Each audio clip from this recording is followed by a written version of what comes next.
Bonjour, soyez les bienvenus. Au menu, une opération baptisée comme un poisson dans l'eau ou quand le Secours populaire offre des cours de natation à des enfants défavorisés. Des lycéens en immersion à l'université, ils sont 400 toute la semaine à découvrir les campus de Montpellier et de Béziers.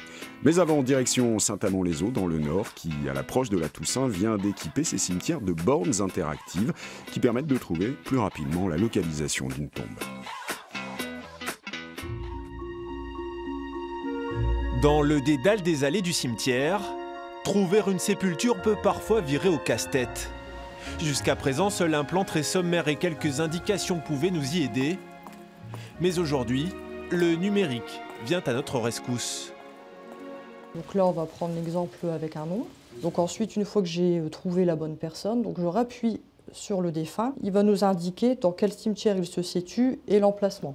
La borne permet donc d'effectuer rapidement une recherche dans l'immense base de données de la commune, et même lorsque les informations sont partielles.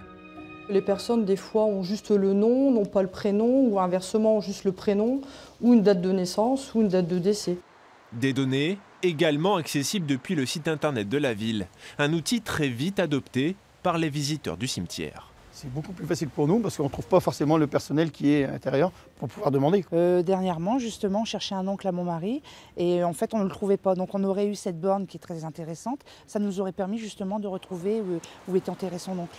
La ville de Saint-Amand-les-Eaux compte près de 14 000 défunts répartis sur 3 cimetières. L'accès aux informations est donc plus simple et pas uniquement pour les familles. Il y a également les généalogistes qui viennent régulièrement à la recherche de concessions, les personnes qui font ça pour le plaisir, qui viennent dans les cimetières pour visualiser les tombes, les marbriers également, les sociétés de pompes funèbres. L'an prochain, la ville compte déployer la borne dans l'ensemble de ses cimetières.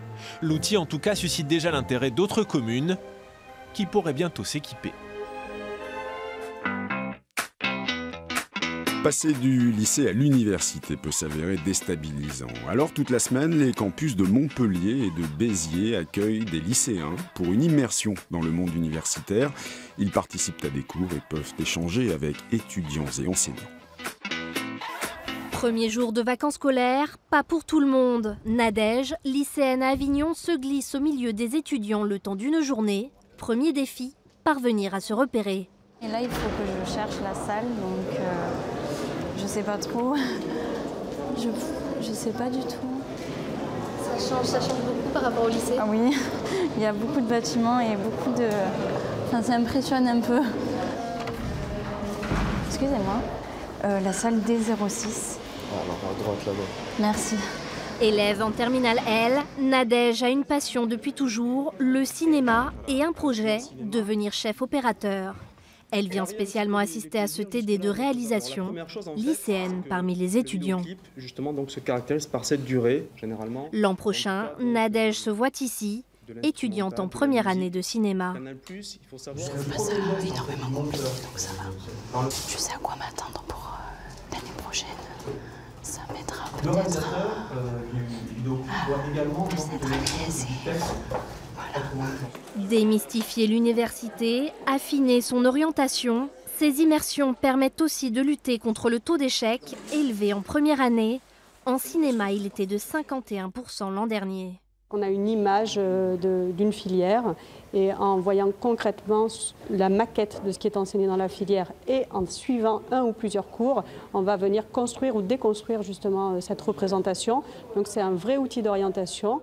L'expérience se déroule jusqu'à vendredi à l'université Paul-Valéry de Montpellier et pour la première fois au centre universitaire de Béziers, environ 400 lycéens sont attendus. Autre campus, celui de la faculté de droit de Bourg-en-Bresse dans l'Ain, une fac qui accueille 900 étudiants, dont 40% de boursiers, et qui ne dispose pas de restaurant universitaire. Alors pour leur éviter la malbouffe, l'université leur propose des ateliers pour apprendre à cuisiner bon et pas cher. Ils sont étudiants en management, ils ont délaissé les cahiers pour la planche à découper. Aujourd'hui, ils ont un cours de cuisine animé par une diététicienne de la Banque alimentaire de l'Ain. J'ai envie de mieux manger et que c'est intéressant de découvrir de nouvelles recettes. Donc je trouve ça bien.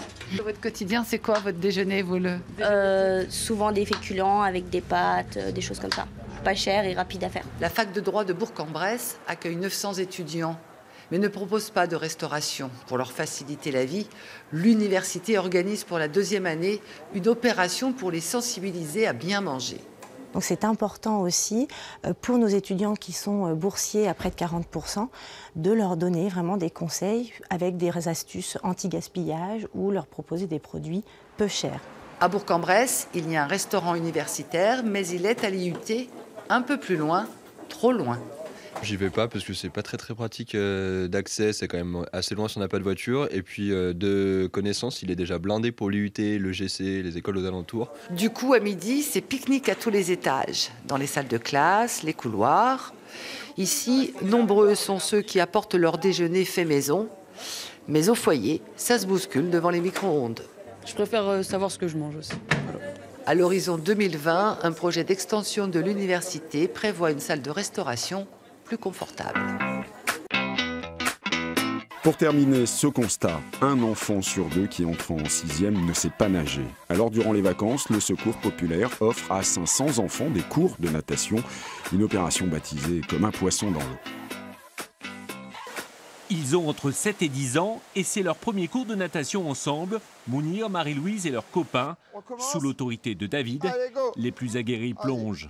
Voilà, ça c'est beau, hein. Sans attendre, droit, fusée, on descend. Quand les autres optent pour la méthode douce. Regarde ta démarche, voilà, on descend, on met les mains. Le programme aujourd'hui, s'immerger sous l'eau et prendre ses repères. Est-ce que vous avez été vers le fond du bassin ou vous êtes resté à la surface? À la surface, on a flotté. Alors, donc votre corps il flotte. J'ai parti juste une seule fois à la piscine. Et là, c'est la 2e fois. Qu'est-ce qui te plaît le plus? De flotter un peu et de se faire plaisir. Faire découvrir à des enfants issus de milieux défavorisés les plaisirs de l'eau, c'est l'objectif de l'opération lancée par le Secours populaire. Pendant les vacances de la Toussaint, 500 enfants dans toute la France sont invités pendant une semaine à prendre des cours particuliers avec un maître nageur. Là, déjà, c'est qu'ils prennent plaisir. Que pour certains découvrent la piscine parce que vu le niveau, certains n'ont peut-être jamais mis un pied à la piscine ou simplement pour s'amuser avec papa ou maman ou les frères et d'arriver rapidement à la fin de la semaine qu'ils soient en autonomie. Dans la région, 3 centres aquatiques ont accepté de se joindre à l'opération. En France, un enfant sur 2 qui entre en 6e ne sait pas nager. Ouais, encore, allez.